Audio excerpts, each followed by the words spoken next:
Hello, everybody. I hope that everything is okay. Welcome to the first digital development webinar. We will discuss today about a very hot topic about behavioral addictions facilitated by information and communication technologies, risk and perspective.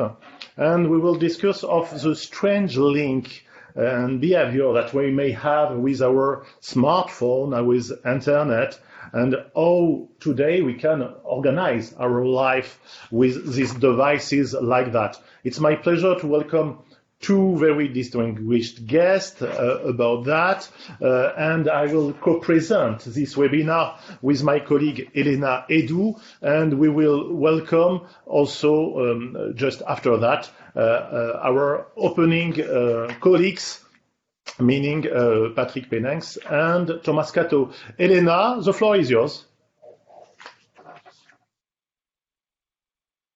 Good afternoon, ladies and gentlemen. My name is Elena Edu. I am Senior Project Officer working in the Pompidou Group, Council of Europe Drug Policy Cooperation Platform.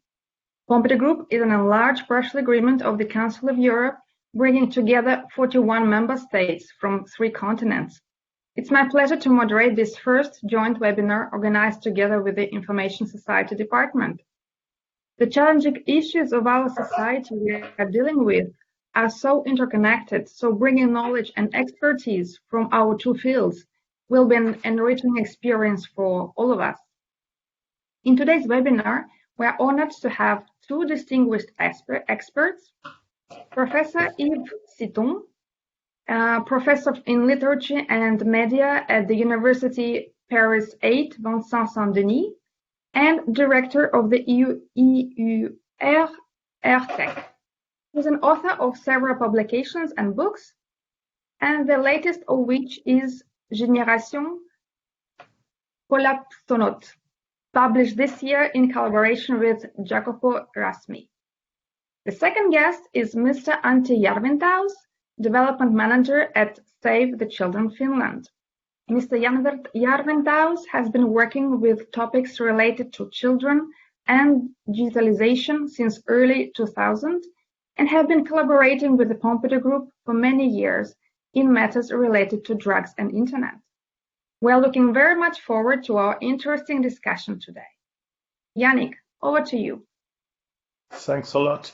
And now we will open this webinar, and it's my pleasure to welcome Patrick Penenx, Head of Information Society Department, and then Thomas Cato. Patrick, for the opening. Thank you so much, Yannick. I think it's a privileged occasion right now because, in fact, we are meeting 2 sectors. One sector, the Pompidou Group, combating addictions, basically, and treatment. And on the other side, the digital development sector with the Information Society Department. And what is interesting about this is that these 2 sectors, they coincide and coherently work towards a similar pattern in our today's societies where the online addictions probably become more and more prevalent. We're using our smartphones, we're using our computers on an everyday basis in multiple ways where our attention is drawn to it. Maybe our attention is also being reduced by it. And all of that we will try to find out in this webinar today. So my purpose of my intervention is only to welcome you and to ensure that we give the floor to our experts in order to be able to debate and give us clear insights in what is happening. So, Thomas, I think the floor is yours.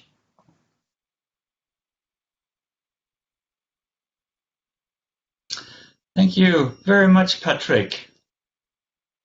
Ladies and gentlemen, dear colleagues, also a very warm welcome from the Pompidou Group.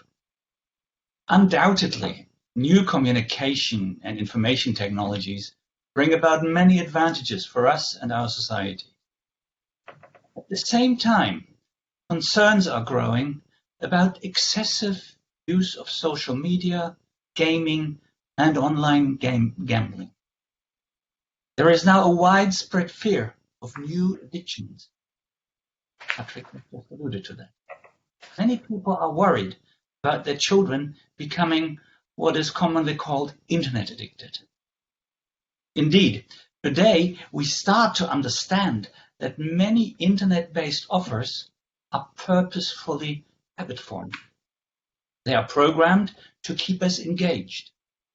Many widely used apps and social media seek to prolong usage time. The current business model is based on giving your time and personal data in exchange for the right to use an app. This is called the attention economy. Evidence begins to emerge these days that the use of habit-forming algorithms can become addictive. Internet gaming disorder has already been included in the Diagnostic and Statistical Manual for Mental Disorders by the American Psychological Association. And it has been picked up as a worrying trend by the World Health Organization. We also understand today that there are links between the use of drugs on the one hand, like cocaine, and addiction to online gambling and gaming. Gambling and gaming programs are specifically designed to appeal to repetition and risk-taking behavior. This triggers dopamine release in the brain's reward system, makes us feel good, happy, excited. It is the same release mechanisms that are invoked by stimulant use, like cocaine. The risk and reward process is the same, and it is the path to addiction. Interestingly enough, this mechanism also functions in cases of losing.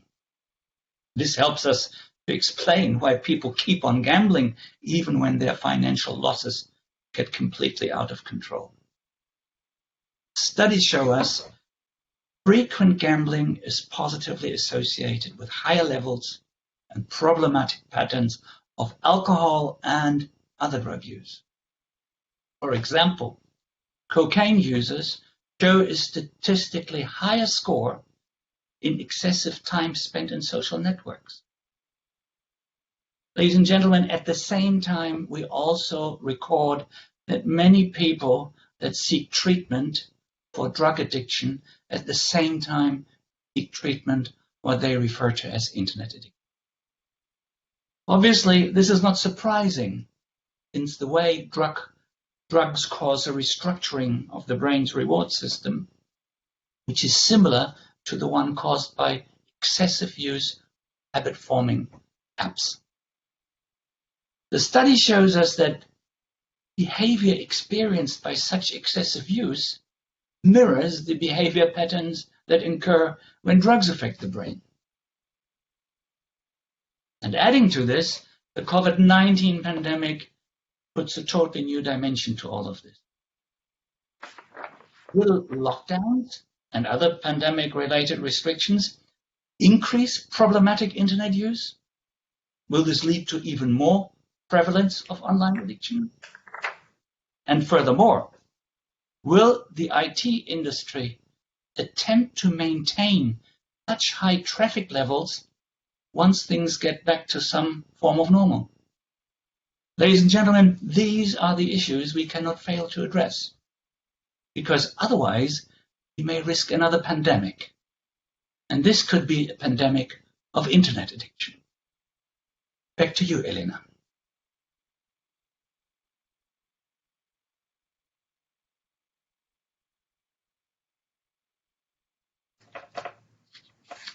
Thank you very much, Thomas and Patrick. So I pass the floor to Yannick, who will introduce us to today's questions that we are going to ask you. Exactly. Thanks a lot, Elena, because we plan to also for our attendees to interact with us, because you will have, of course, brilliant speaker, and I think food for thought about that. You already hear attention economy. I think Yves Citton will discuss about attention ecology. But just before, I want to raise your attention about the poll system that is embedded in Blue Jeans. I will launch immediately a first question and you can interact live in your application. And this question is quite simple. It's about the use of your intention to pay the use of social media. Do you prefer to use your data, or do you prefer maybe to pay to access to this social media? I don't know if there is a right or wrong answer, but it's a way for you to interact. The other thing, of course, do not hesitate to send immediately in the chat some questions that you may have, just because we will sum up this question after the presentation of Yves Citton. So, Yves Citton, it's my pleasure to welcome you, to introduce you for this speech. 10 minutes, 15 minutes, about maybe something that I read from you, and I think this concept is very interesting. This is attention ecology. So, Yves, what is it about? Thank you very much, Yannick, for the invitation. Is the sound okay? Can you hear me properly? Perfect. Okay, great. Thank you very much. So I'm going to say a few general things about attention economy and try to spin it the way I think is interesting in order for the end of my speech to go towards shifting from an attention economy to an attention ecology. So what do we talk about when we talk about attention economy? Very broadly, it's to add a second type of economy on top of the one we're used to. Usually we think of economy in terms of production. In order to produce something with scarce resources, you need economy. Now, there is also an economy, not so much on the side of production, when you talk about cultural goods, but on the side of reception, consumption, if you want, because producing a movie costs money, costs energy, costs labor. But if you do the movie and there is no television to broadcast it or no viewer to view it, your product, no matter how much money you put in it, has no value. So the value, the realization of value for cultural goods comes from people's attention on the reception side. So attention becomes a resource. Some people say now it's the most precious resource, but it's located not so much in the production as in the reception. Now, what we're living in now is a system, a media sphere, a mediarchy, a mediatic system where attention is commodified. And this is not new at all. It's been since at least 1830, more than almost 2 centuries now, that newspapers, when the daily newspapers came about in the first place, some people simultaneously in New York and Paris had the idea of selling the daily newspaper more or less half price than what it costs to produce it. And the other half of the price would come from selling readers' attention to advertisers, announcers, etc., etc. So the commodification of attention was very marginal in 1830, and now it has invaded most of our ways of communication. But again, that is not new. That was already, in a way, the case before the internet revolution or the digital revolution. Now, what is new in the digital revolution? I will introduce a word which I take from somebody called Alan Kay, who wrote in the 80s and 90s, and he talked about metamedia. So to qualify this thing, the computer you're watching maybe this webinar on, or a smartphone, he said, these are not just media, they are meta-media. Why are they meta-media? There are 3 characteristics of meta-media. First one, with this thing, you can simulate all of the older media that ever existed. You can send a letter with that. You can send a telegraph, we call it text, SMS, etc. You can read the newspaper. You can publish a newspaper in PDF. You can watch a movie. You can listen to the radio. So whatever you could do with old media, you can simulate it with this, which is fantastic. It gives you empowerment. We can all be film directors and filmmakers. Second characteristic of this, not just simulation, but condensation. Condensation. All of our connections with the world and all of our affective connections with the world go through this little machine or the computer. What does it mean? Not only relations with my boss, Is he gonna pay me? Do I do a good job with him? Do I have a good connection? But relation with my mother, who's now dying in Geneva, relation with my lover, who may be somewhere else. So whatever is happening in the world, or a tsunami, or climate change, most of these things come through us, through news and through connections that are here. So this is burning. This is radioactive. It burns our hands. It burns our pockets. And obviously, the first addiction is that we have to look at these things all the time because we want to know how our mother is doing. We want to know what our lovers is thinking about us. We want to know whether a tsunami is going to hit us. Third characteristic of metamedia, and that's the really new thing in terms of attention economy.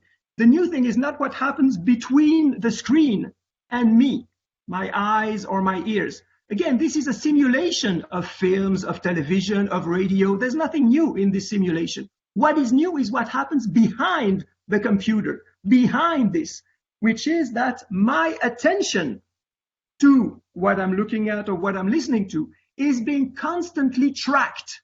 It's the monitoring. So simulation of any pre-existing media, condensation of affective relation to the world, and monitoring of all of our attentional gestures. When I read a book, nobody knew how much time I would spend on each page when it was a paper book. When I read something with Kindle, Amazon can know how much time I spent on each page. So my attention is constantly tracked. And we know that in the attention economy, the GAFAM, the big platforms, they live off and they just, they become extremely rich. They accumulate capital through the control of this attention. Now, there's one more word which is crucial in order to understanding what's happening in terms of addiction. It's the word salience. It's not such a usual word, but salience. What is a salience? A salience is something in your environment to which you have to pay attention.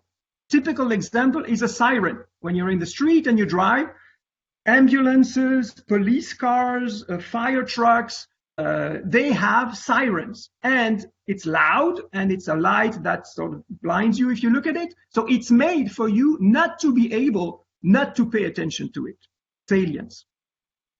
What happens in this attention economy as it has been structured in line with capitalist economy? It's not a fatality. It's not because of the technologies that we are in the world we are living in now in terms of attention economy. It results from certain choices, economic structures. So this commodification of attention, we said, is what pays for most, if not all, medias, directly or indirectly. This competition to attract, to capture attention, pushes all the agents to put as many saliences in the contents in order to be more competitive, in order to attract our attention. And the main addiction I see that we are having now, or that maybe younger generations are having now, it's precisely an addiction to salience. If you are born and raised in a world where anything that moves in the street has a siren, well, you'll adjust to it, but you won't be able to pay attention to things that don't have a siren, a loud sound, or a big light that flashes in your face. It's just the same thing as being used to sugar or being used to salt. When I was a kid, my parents would put sugar in the drinks, in my milk, in my tea, and so forth. And now I cannot drink something without putting sugar in it. Tea is no good without the sugar. An addiction to sugar. Same thing with saliences. I think there's a risk of being addicted to saliences, which are necessitated by the competition in capturing our attention. Now, what can we do with this?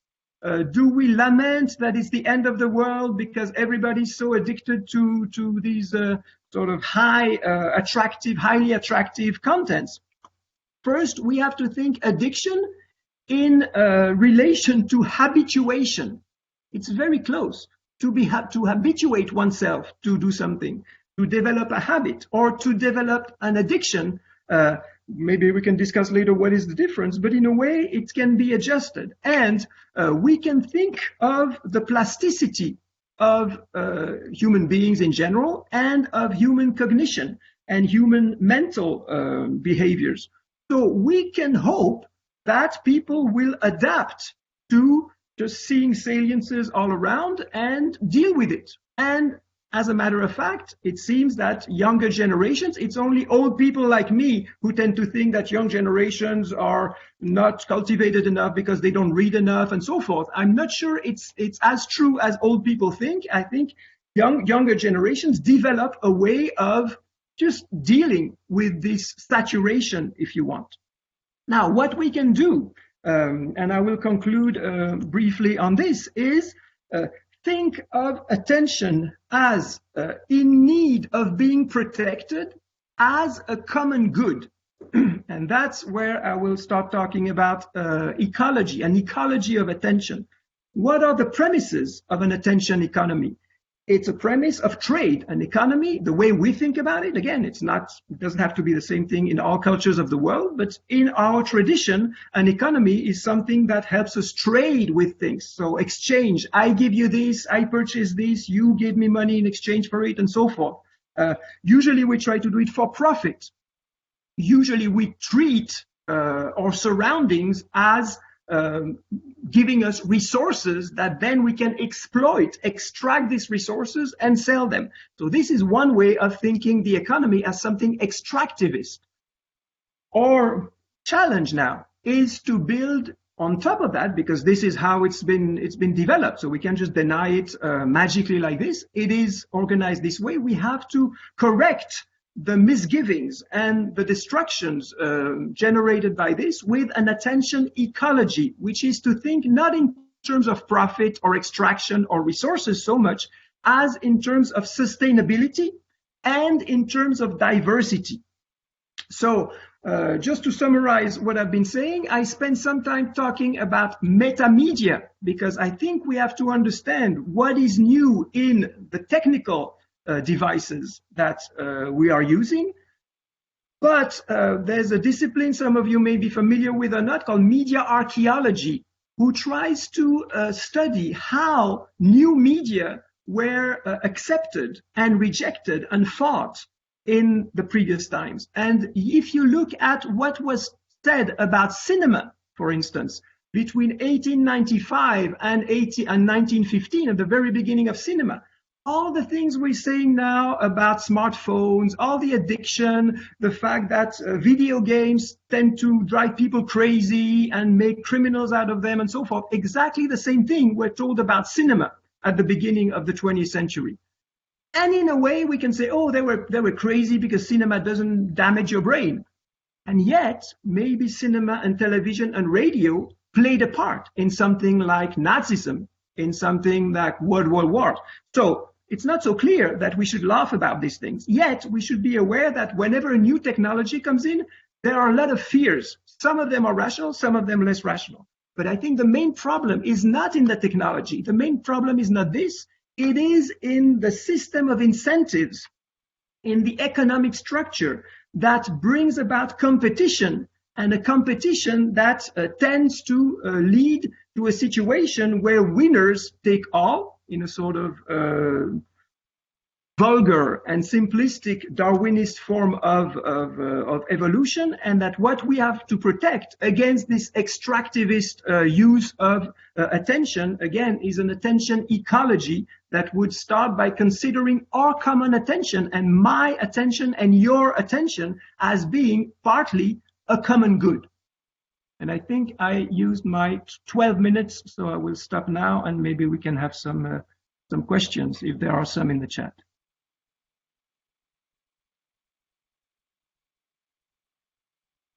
Patrick, I don't hear you. I don't know if it's just me. I think it's better like that. Okay, right. Yeah.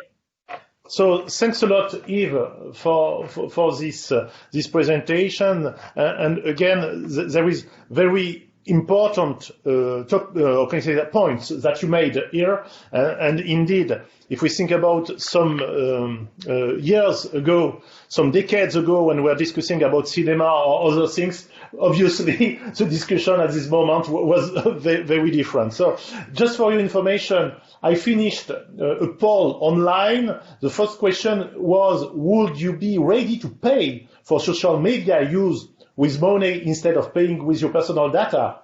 For the moment, we have 57%. We say no, we don't want to pay and use our money for that. So I launched a second question just before the next speaker. This time is, do you feel that your personal data is used to control your life? I encourage you to vote online, and we will see exactly what are the results after the second speaker. Elena, I give you the floor now. Good, thank you, Yannick. So do we have questions to Professor Citton? For the moment, I don't. I just have positive reaction, great presentation and thoughts. So it's a very positive reaction. So nothing online. I have a question then, if I may. Professor Citton, can you tell us, for us from individual perspective, how can we protect our attention?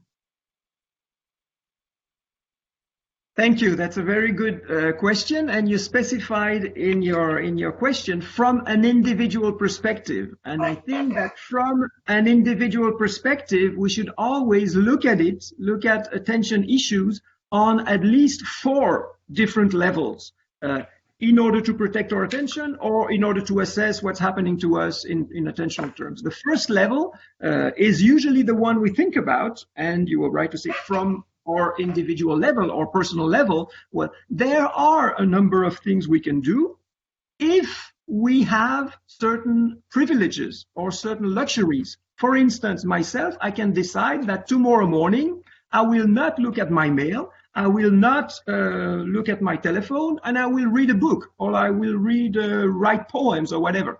Because I'm a professor, my job is secured, I have money coming on my bank account every month, and I don't depend on this to find a job or to do something that's urgent. So if we are fortunate enough that we can decide to protect our mental activities from notification, from triggers, stimuli that come from the outside, yes, we do have a certain margin. But I think this is not the solution. This is not the story.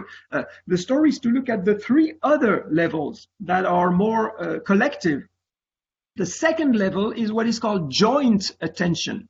And in a way, we have now a strange form of joint attention. Joint attention is when I am sort of oriented in what I do or what I look at by some other person's attention. This happens in human beings as early as 9 to 12 months. Babies, we can observe that babies react differently if the mother or the father pays attention to this rather than to that. So from very early on, we find our place and we direct our attention in the world according to other people's attention in the same room, in the same place, in the same time. So typically, performance arts, when you go and see theater or music, what happens on stage is conditioned by what happens in the audience. If people explode in applaud, if they laugh and so forth. Okay, so this would be in classrooms. Classroom activity is joint attention. Then third level is what we could call organizational attention. Organizational attention. And this is the way our attention is collectively structured at the office. There are rules on how to interact with each other, on who sends emails to whom, for what purpose, and so forth. We sort of internalize these rules. And there, a lot of things can be done. Obviously, we know now these policies say, oh, don't send professional mails after 7 o'clock at night, etc., etc. So we're becoming aware of what can be done to protect our attention at this third organizational level. And last level it's just the media level, or collective attention, what I call media spells. We happen to think never by ourselves, but we always think in common. We think about what other people think. What does mass media? Mass media talk about what people talk about, and people talk about because mass media talk about it. So there are these circles that condition what we pay attention to. And here I think a number of things should be done in terms of restructuring the media structure that conditions our attention. So again, at all of these levels, we can do something. And for me and for the Council of Europe, I think the most important one is, what can we do in terms of legislation to protect our attention? One thing to me that's obvious, just as a case of what I was saying earlier, why don't we forbid any form of advertisement in the public space that has a screen, a moving screen? Now, I don't know about how it is where you live, but in Paris, for about 10 years now, we see more and more affiches or panels in the streets that don't just have a poster, but have a screen, and you see things moving. And we know that for a human nervous system, when you see something that moves on a screen, again, it's a salience. It's exactly what you cannot not look at it. And this is a constant offense to attention as a common good. We shouldn't be aggressed in the street by this type of thing. So if we want to protect our attention, yes, you protect my individual attention, but you can set in place laws that forbid certain type of saliences to be deployed in the street. I don't know if that answers your question, Helena. Yeah, thank you very much. There's another question coming in about information ecology. What are the ways, in your opinion, to preserve information ecology in relation to oneself and children? Okay, I didn't really talk about information ecology, rather about attention ecology, because I think information is a whole other bag of problems. So maybe I'm really I beware of using information, because I think it's one of the words that misleads us most of the time. So now, what can we do about children in information or attention ecology? I don't have children myself, so I'm presumptuous for me to pretend that I know what to do. What I would say is just these layers that I mentioned now. I think we can think of them also in terms of how do we structure the conditions that will condition our attention tomorrow. And remember that the notion of habituation, to have a habit, etymologically, in terms of language, it's very much rooted with habitat. Habitat and habit, habituation are the same thing. So the way we structure our habitat, not only in terms of space, but in terms of timing, I think this is what conditions our attention. And thinking about attention ecology is to say, rather than economy, is to say it's not a matter of trading between individual A and individual B. It's a matter of constructing an environment, or constructing a milieu, or constructing a habitat in which the dweller will be led to do this rather than do that. And what I was saying about posters that are screens, moving motion pictures and screens in the street, it's precisely what type of habitat do we give ourselves through legislation or through just being parents in a house, because it's this type of ecology, of environment, of habitat that will construct the habits of the dwellers in that habitat. Again, we have just a few minutes, so it's hard to go in much detail. There is also a remark that came about, what about our own will? Shouldn't we give it more space? Thanks. This, we need 3 hours. Okay, it's the whole thing of free will. And I happen to be a Spinozist philosopher for all of you there in Netherlands. I don't know if there are people in Netherlands, but Spinoza is, for me, is the most inspiring philosopher. And he started his whole thought by denying the very possibility of free will. So I don't think we are free to pay attention to this or to that at any given moment. But that's my belief. Okay, yet Spinoza ended his ethics on the freedom of intelligence, or the liberty of intelligence. And what happens is precisely what I was saying. I am not free now to pay attention to this or that. Now I'm in this webinar now. I cannot think about how to cook something else or how to think of my lover. I can't. I'm just trying to talk about attention because I'm totally conditioned by the situation here. All right. But what I can do, the will or the freedom I can have is, again, if I am lucky and if I'm in good conditions, to decide that maybe tomorrow I will throw my telephone away or I will sell it. Or tomorrow, at least tomorrow morning for a few hours, I won't look at it. I can try to, again, alter the habitat or alter the environment that will condition my attention tomorrow. So this, if you want to talk about liberty and freedom, I think this, for me, as a Spinozist, that's where I will locate it. We can alter what will condition our attention tomorrow. Thank you very much, Professor Citton. Patrick, you have a question? Yes, I also had a question because, of course, we also deal with media situation, and we see that people's attention go away from the traditional, what we call traditional media, to the social media.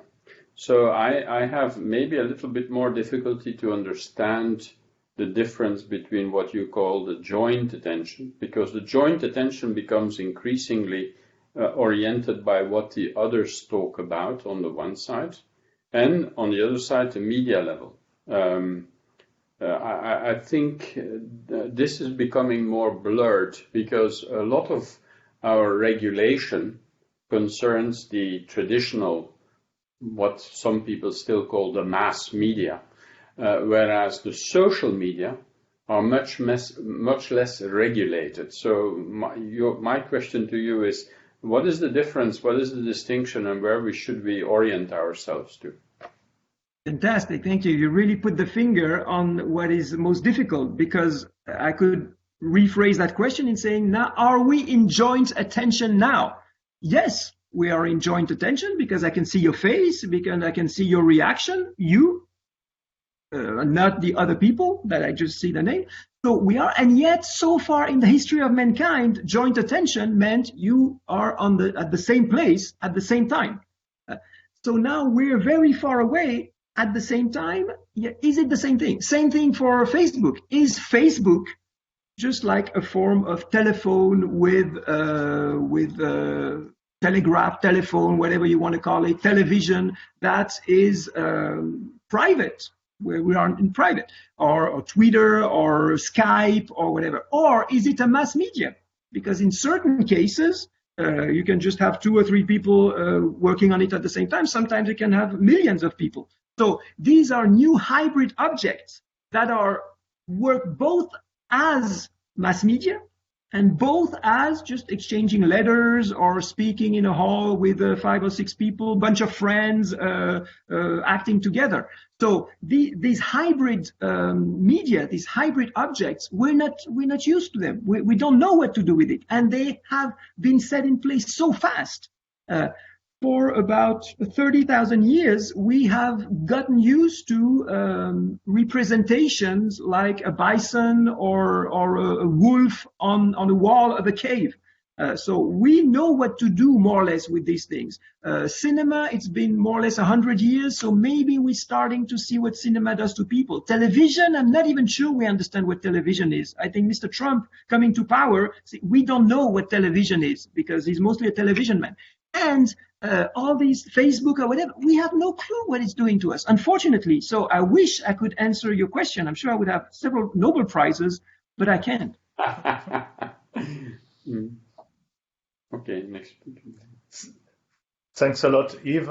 And Elena, I think I just want to quote a reaction on the chat where Pavlo Pushkar mentioned that that's an interesting argument about the free will, as you are constantly under some constraints, both coming from yourself, your thinking, which you still presume is your own, and your environment. So I think it goes really in that direction. So Elena, maybe we could now turn to the second speaker.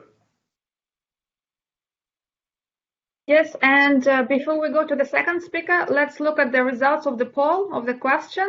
So the question was, do you feel that the personal data is used to control your life? 70% of you responded yes. So that's a significant number. Yeah, and yes, indeed. Yeah. I can launch the third poll, maybe. Yes, go ahead. The third question is, do you feel that the use of digital becomes addictive for you? And you will have all the time of the next speaker to answer to that question. Right. Okay, now let's look at the topic of today's event from the user and behavioral perspective. What behavioral disorders or addictions come along with the new technologies? Mr. Antti Järventaus will share with us findings related to this topic. Mr. Järventaus, I pass you the floor. Good afternoon, ladies and gentlemen. Good to be here with you. If you just give me 1 second, I'll put up my presentation. Okay, here we go. Can you all see this? Good. Yep. Great, great. So let's go on. This topic, behavioral disorders facilitated by persuasive technologies, and it's always suggesting that there's something happening between so-called persuasive technologies and behavioral disorders. And in my presentation, I'd like to deconstruct this thought a little bit. And I have to say that there's a lot of hot air also in this discussion about digital addiction, and I hope to at least let out a little bit of it today. Okay. My question here is, well, the question I'm trying to answer here is that while we know that companies invest huge sums of money into developing applications and content, which is aiming at increasing our screen time, does it actually induce addiction? Let's first have a look at what companies are doing exactly. So, as we all know, companies, they have one single incentive. They are established to create revenue. And now that we are talking about social media companies, we have two main ways of doing that, or they do. They want to expose us to advertisements, and they also want to provide us with advertisements that are kind of tailor-made for us. So they expect that they are interesting to us, and in order to expose people to advertisements, of course, the companies have to maximize the number of users. Take Facebook, for example. They have more than 2 billion users, active users, which is a huge amount of people, a big chunk of the whole population of this planet. And secondly, they try to maximize the time we spend on applications. And when we go to the targeting precision, they need a lot of data from us to be able to do that. That's another story. We are not going there now, but I'd rather focus on the company's incentive to maximize the time we spend on apps. And this leads us to persuasive technologies. Yale's habit building model is probably the most well known of these. And this model consists of 4 different steps. The first of them is trigger. And you saw this bouncing alert here in the right-hand side corner. And this is a trigger. So our attention is constantly being bombarded by different kind of alerts and interruptions. And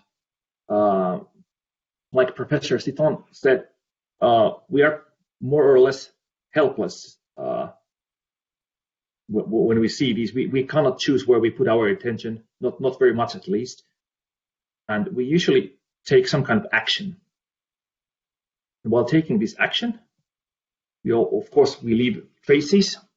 We show the companies that we are actually doing something as a response to the trigger, and they reward us. They give us variable rewards, and this is important because it's about dopamine. It's about our sense of this thing being important. And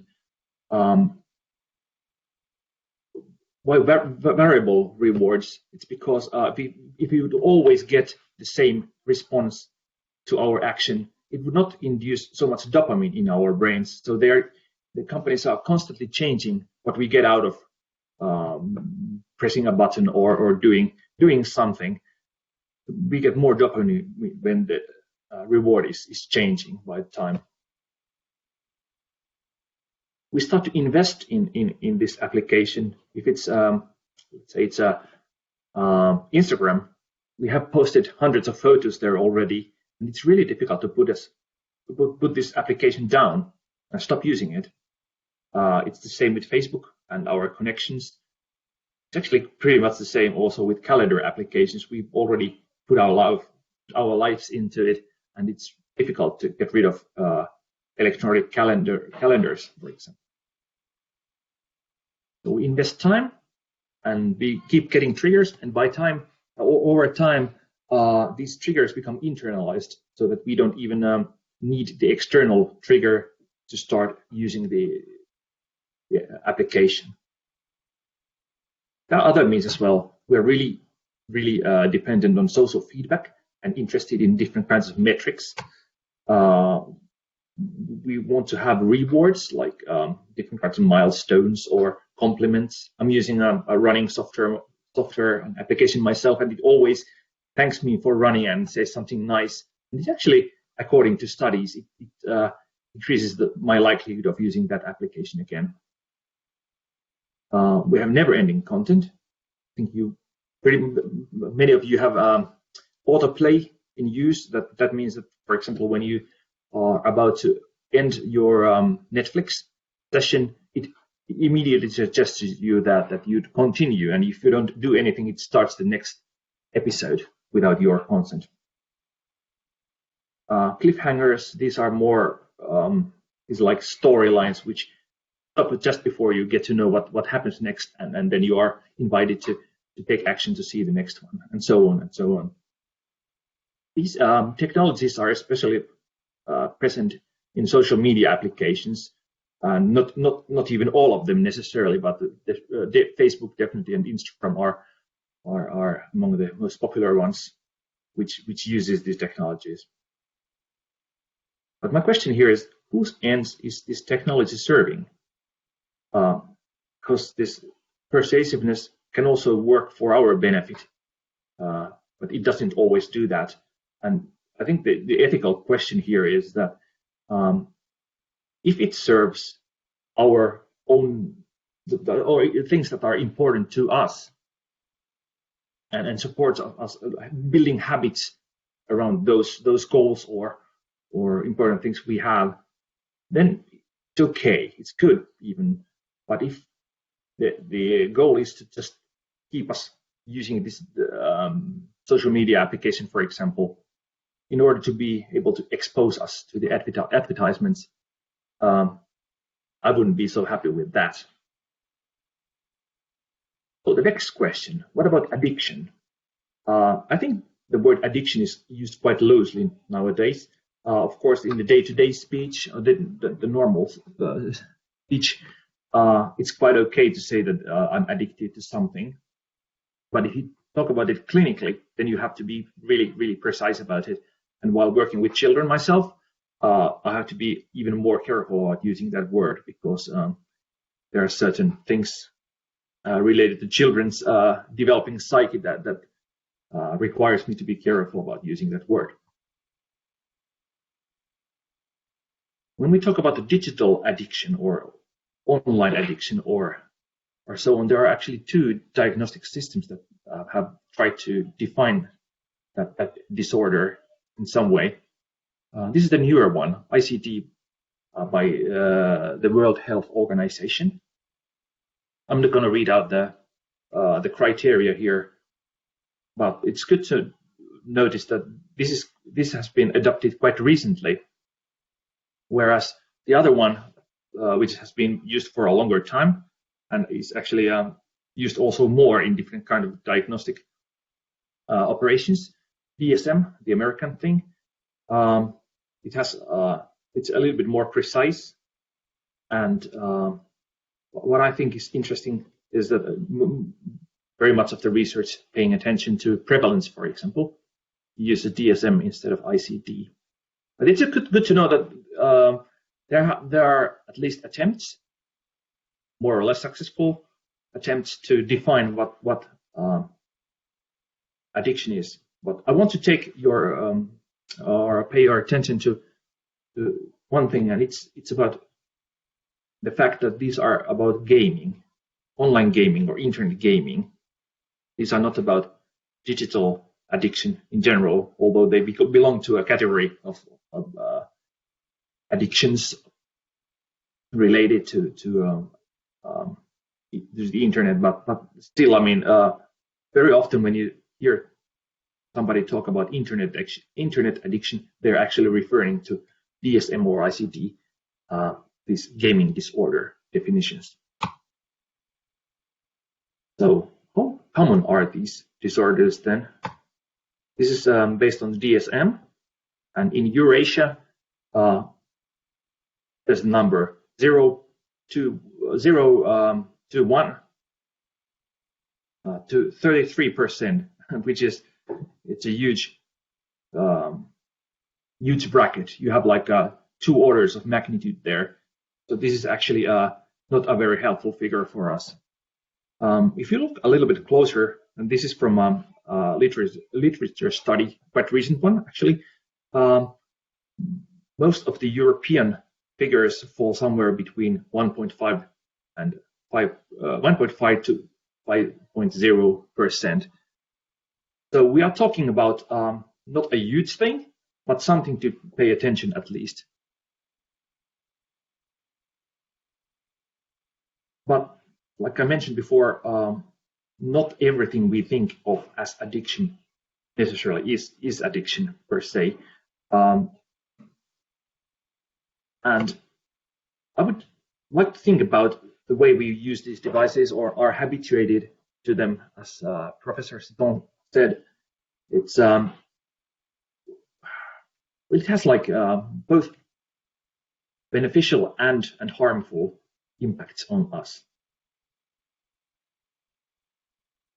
And in the other end of harmful use, I see disorders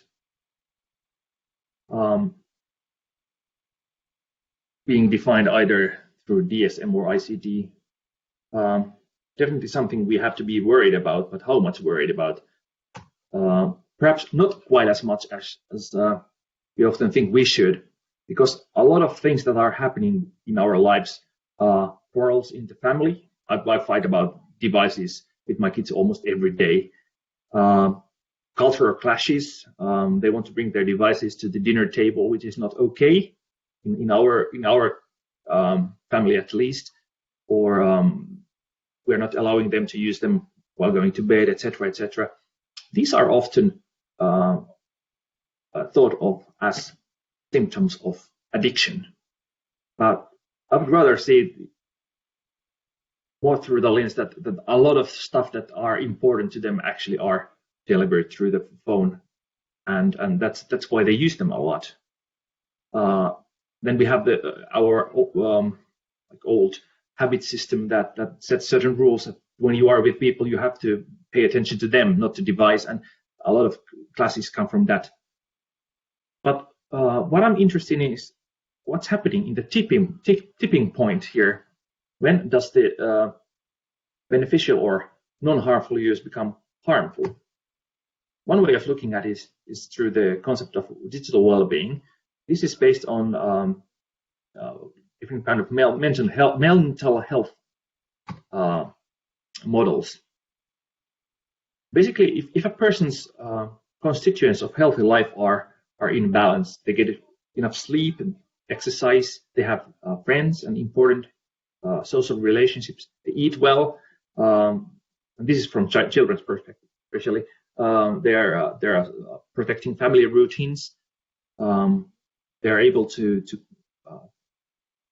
take their responsibilities, and they have meaningful hobbies. If these are not disturbed, then I wouldn't talk about harmful use. We can talk about a lot of use, but it's not necessarily harmful for the child or person. These things are protected anyway. But if there start to be disruptions to any of these due to the use of digital devices, then we can say that it's harmful. But also, each of these things can be supported positively by digital technology. So it's not bad in total. Now I'm getting to my conclusions. Does persuasive technology induce addiction? Definitely, the technology aims at creating habits and reinforcing them over and over again. And they are trying to affect our reward system. And we know that if this is done many times, then it starts to restructure our brain, and we are really taking up these habits. But there are a lot of intervening factors, many of which we probably are not even aware of. We can think about the rat park test, for example. If a person is really living a depleted life without not a lot of interesting stuff happening around, I believe that this is something that actually leads them towards the digital technology. There's even some evidence, research-based evidence to that. And secondly, what's the role of comorbidity? We know that the correlation between anxiety or depression or attention disorders and so on is really, really high with internet gaming disorder, for example. So which one is actually the problem? Is it the situation with a person's mental health, which leads them to use technology, which again can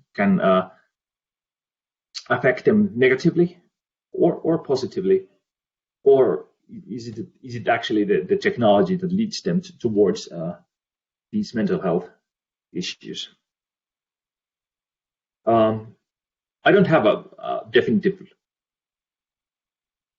reply or solution to that, but I think that we have to be really, really careful while also being reasonable and keeping calm.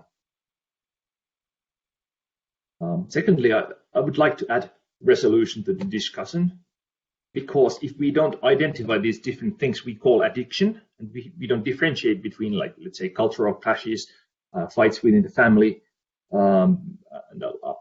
excessive use from a lot of use, harmful use from disorder, etc., etc., we are not able to take informed measures and interventions.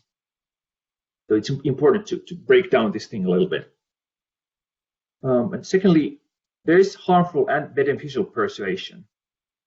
A third point, which I didn't add here, is that we also have to understand that it's not the technology, all of it, that's harmful, but there are certain types of technology, the persuasive technology, which leads us to activity which is not necessarily beneficial for us, not at least something that promotes our own interests, but somebody else's.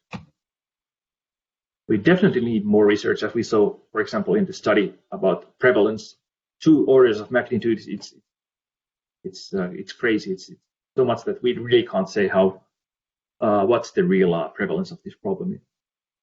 Also, comorbidity and the health impacts.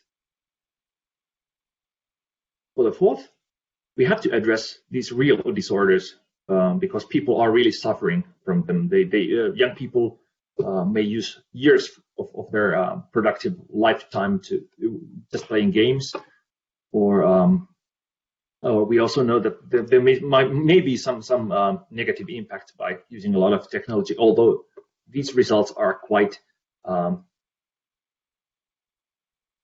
unclear, so to say, at least.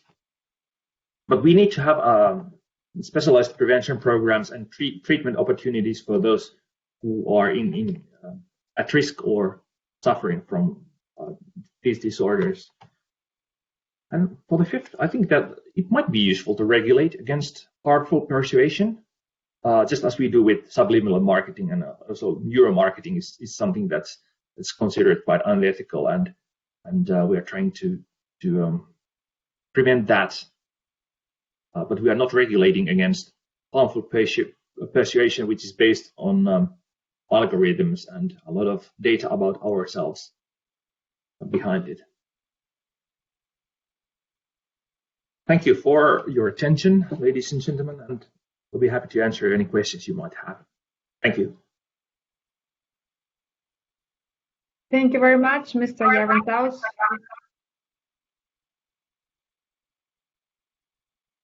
Sorry for my echo. Thank you very much for such an thought-provoking presentation. From what you say, we see that internet companies invest enormous amount of money into developing applications and content aiming at increasing user screen time for the main reason, which is profit. They're also tweaking our reward system, thus creating new habits of which we're not even aware of. People start losing the capacity of simply being and staying alone with their thoughts and reflections, and they are constantly seeking for an external stimulus. And when we look at the digital disorders that you showed us, we see that they are very much related to addictions caused by substances, like withdrawal symptoms, lack of interest on other activities not directly related to addictions, increasing difficulty to reduce the use, and despite of all negative effects, continuation or escalation of use, and escaping of reality. So like with substance use, we clearly see there is a tipping point when the use becomes harmful, thus becoming a disorder. So now I invite all participants to ask questions to our guests using chat. And while we are receiving questions from the audience, Mr. Järventaus, I wonder, what in your opinion can be an incentive for companies to stop using addiction-generating technologies? That's a brilliant question, and I think that there probably are no internal to stop it. It either needs to be really costly to them for them to back off from this profitable earning strategy. I think it needs to come from outside through pressure from governments, states, and also organizations like Council of Europe, which actually I think this is a problem that needs to be solved on an international level, because regulating these companies through national legislations is very difficult.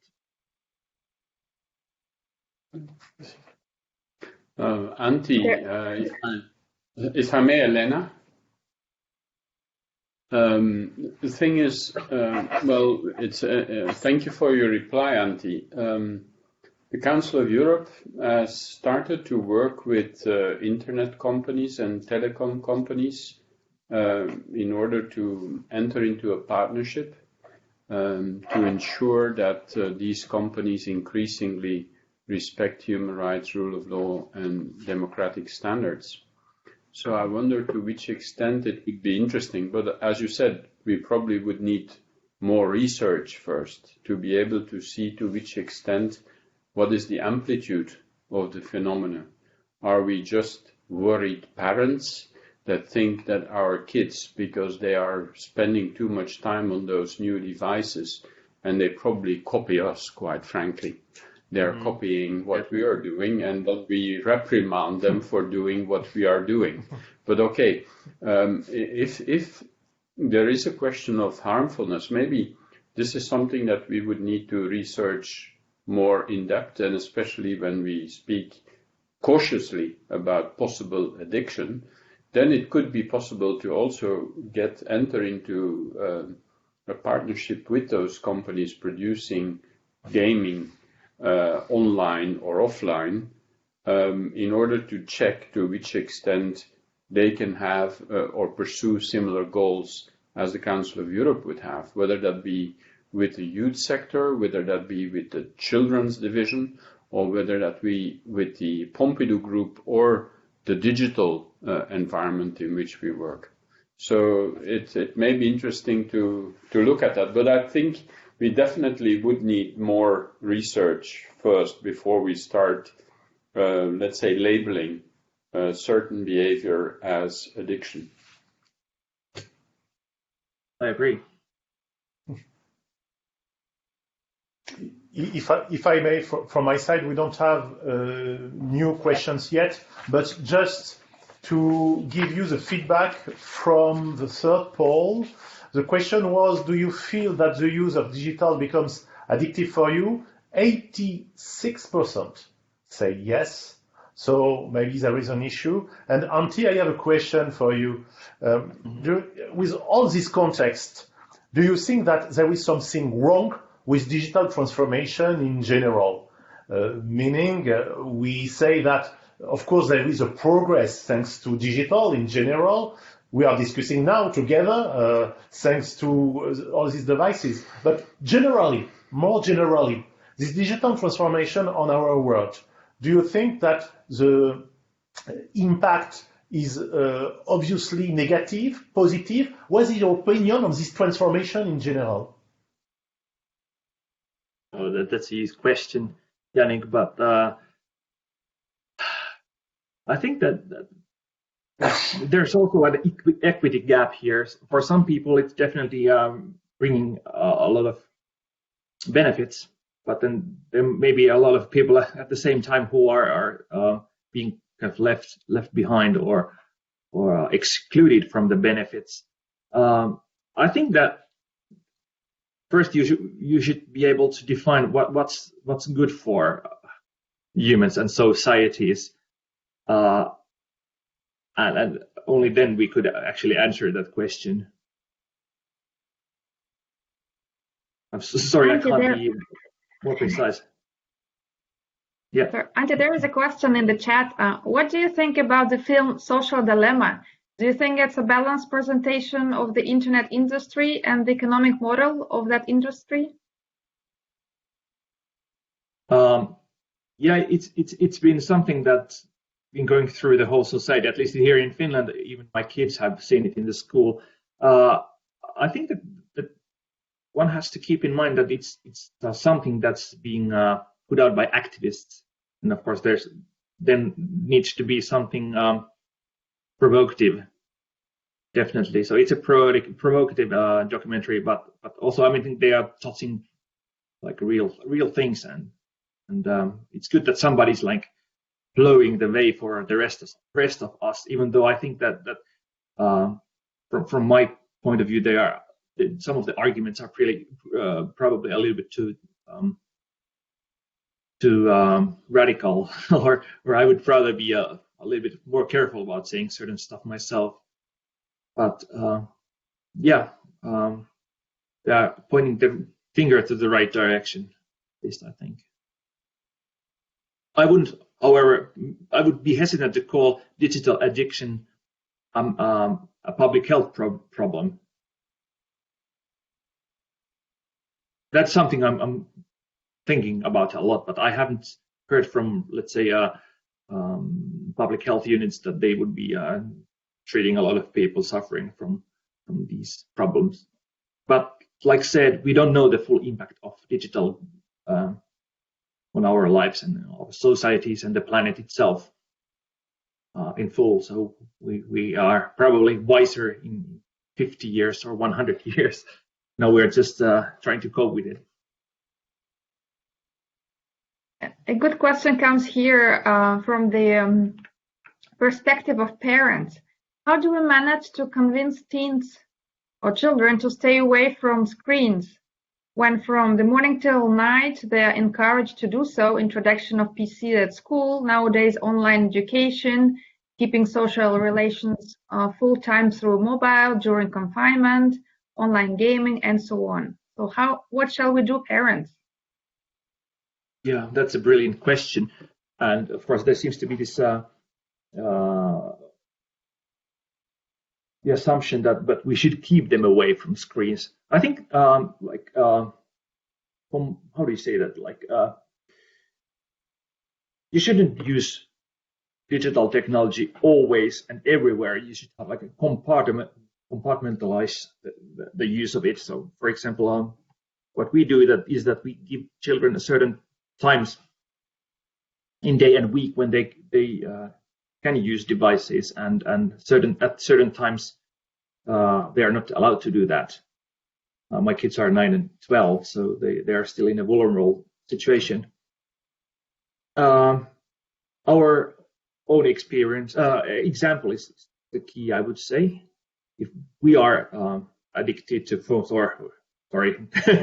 using them too much, then our kids will definitely take that up from us and start behaving the same way. And it's also really, really unfair to them that if we are constantly using our phones and then we say that they can't do that, it's very difficult to motivate such activity. But I mean, one of the problems here is that our attention is being tweaked. So how can we build our attention stronger? And there are definitely certain techniques like meditation. Mindfulness meditation is a really good thing, which can help you to have at least some kind of control on your attention and so on. So maybe something like this could help as well. And also talking about the impact. I mean, if you every day use 5 hours watching Netflix or something else, you're losing something. What is that you're losing? Some other things which are important to the child, like friends or hobbies and so on. So, Elena, sorry, I will play the role of timekeeper because I see that we are almost running late, but I don't want to close like that. I just want to raise your attention that I will launch and ask the first question we already asked, in fact, just during the time of conclusion. This question, I recall you, is would you be ready to pay for social media use with money instead of paying with your personal data? I will launch that just now, and I will close that at the end of the webinar just to see if there is some changes. I would like to get a final word from Yves and Antti before giving the floor to Patrick and Thomas again for the word of conclusion.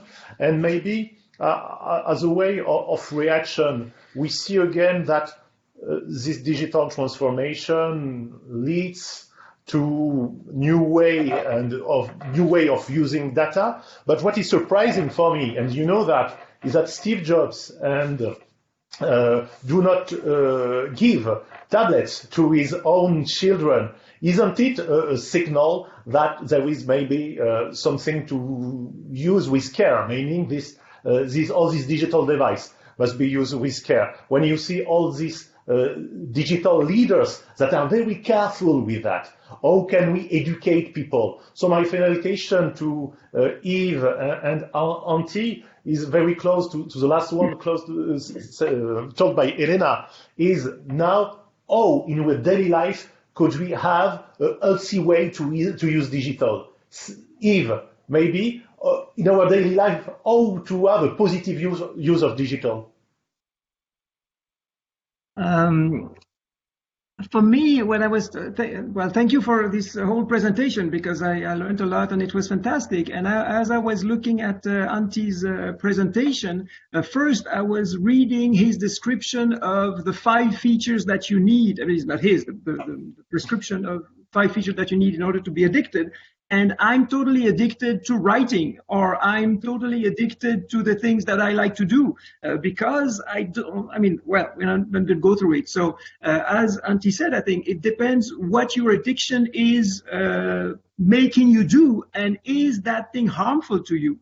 And thinking of that, for me, the worry now is much, much less, as Antti said, about maybe the 5% of the population who have an addiction to technology or games or whatever, and our collective addiction to, for instance, fossil fuels, or our collective addiction or our tweaking of our attention to economic factors rather than ecological factors. And I think the problem is not so much young people because of their telephone.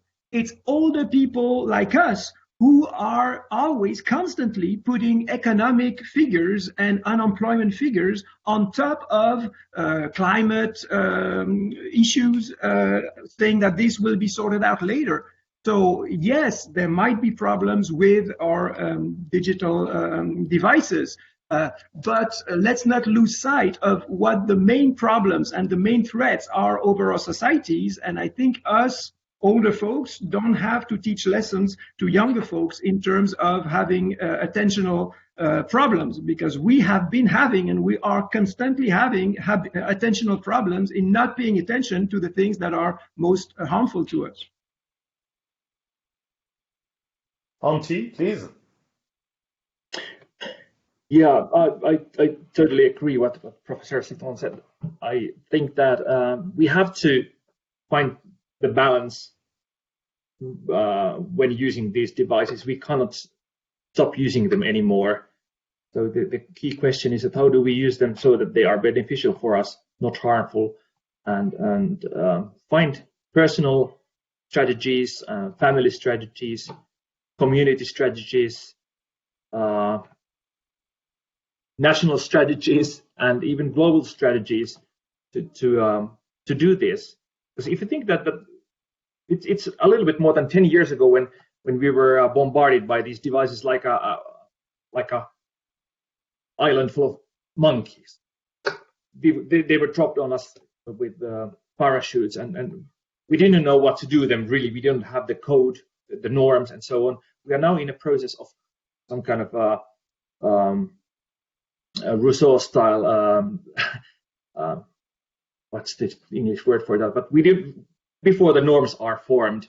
We are now forming the norms, and we need the support from every level: health professionals, philosophers, people who are somebody already learning ways to go with these devices. We need all this information and have it like collected somehow and distributed and given to us on different levels. And I think that's the way to go about, not to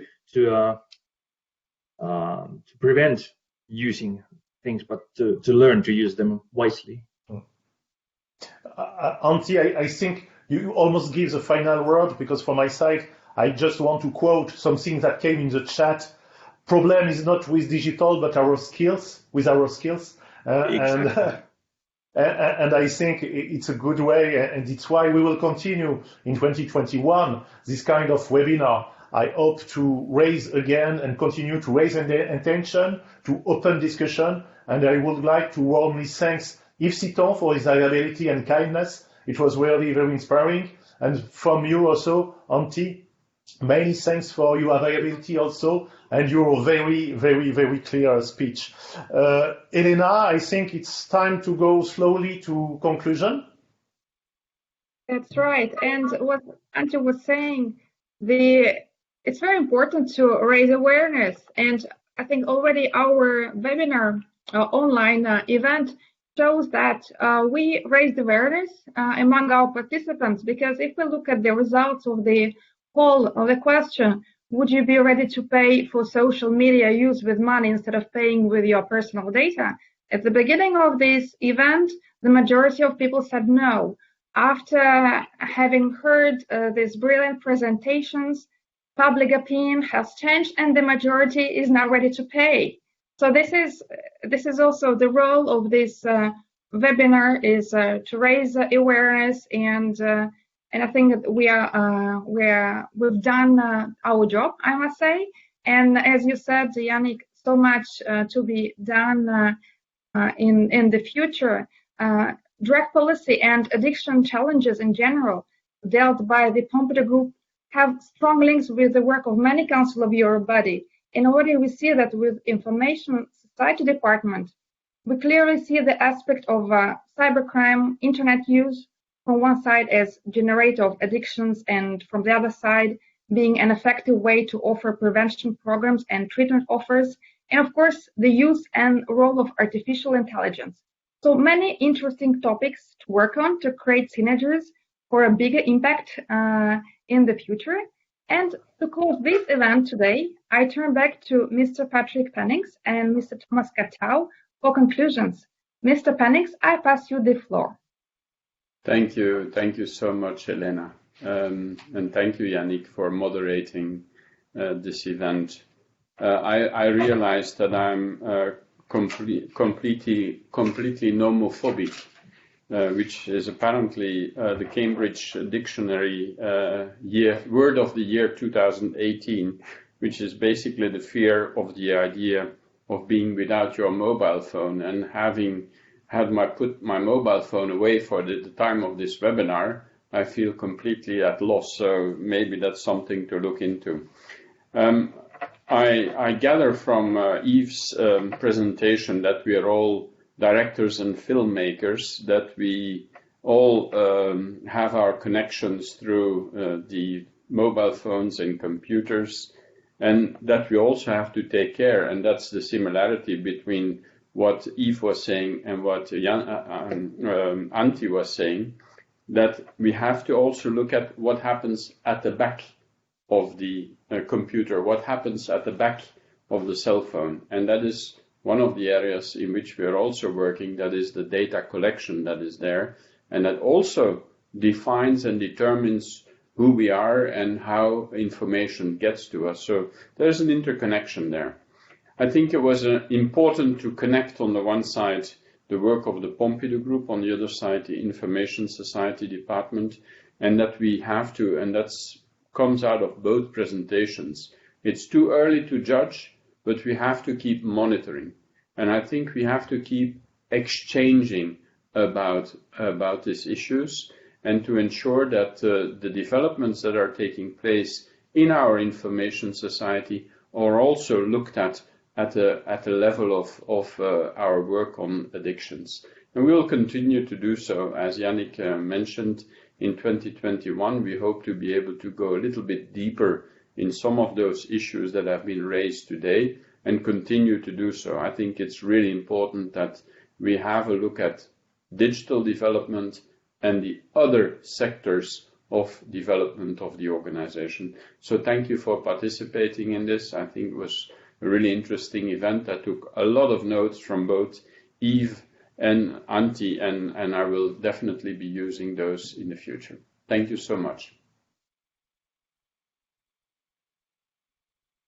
Mr. Katau, and now the floor is yours for final words, please.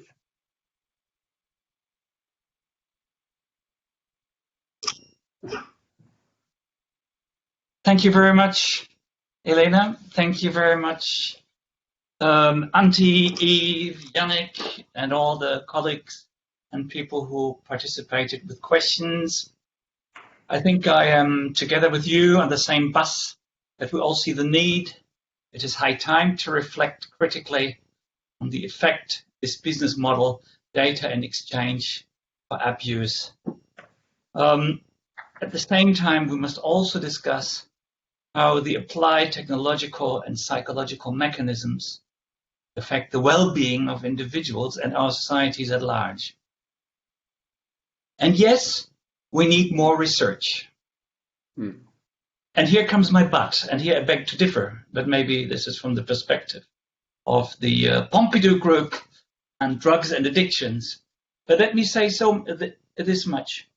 It should already alert our attention that after years of discussion, the American Medical Society has reached the conclusion to classify internet online gambling as a pathology.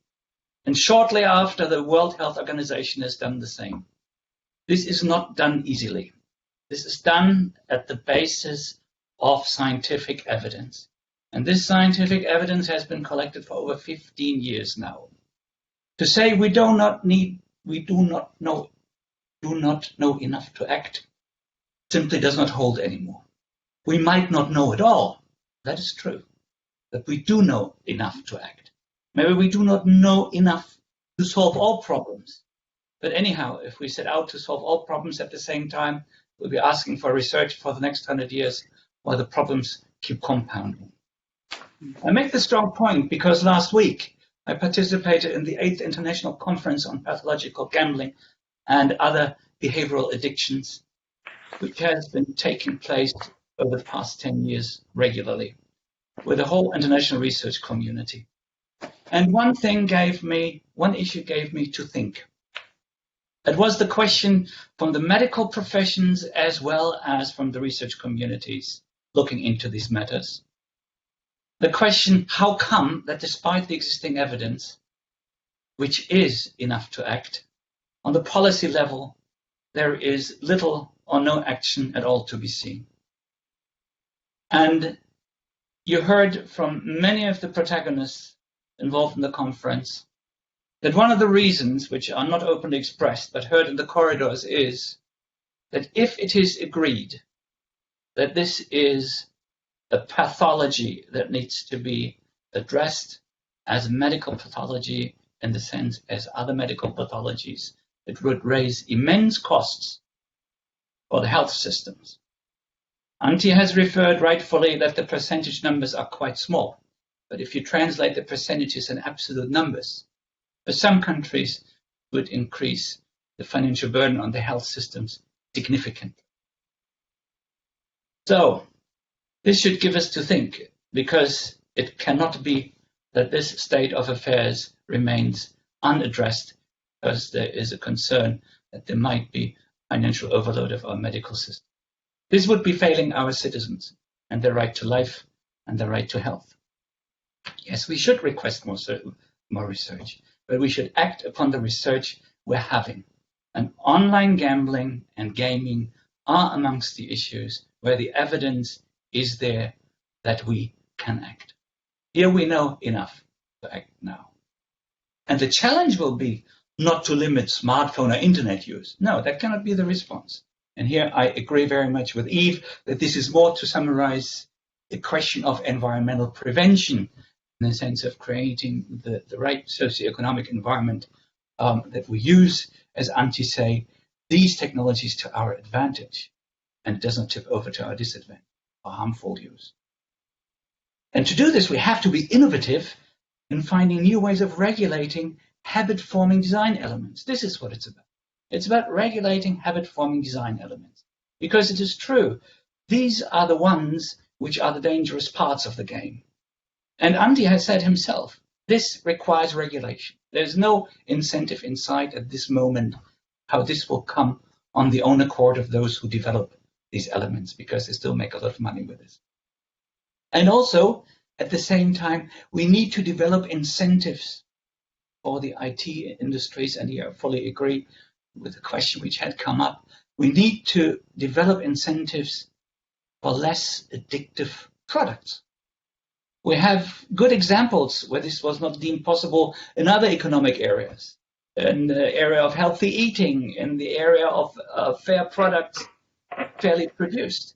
A lot of headway has been made.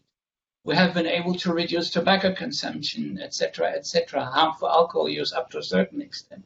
These things are possible. We should be able to open us up to rise to this challenge. And as Patrick and Antti said, this is a transnational effort, simply by the nature of things. The World Wide Web is global, so we have to act globally.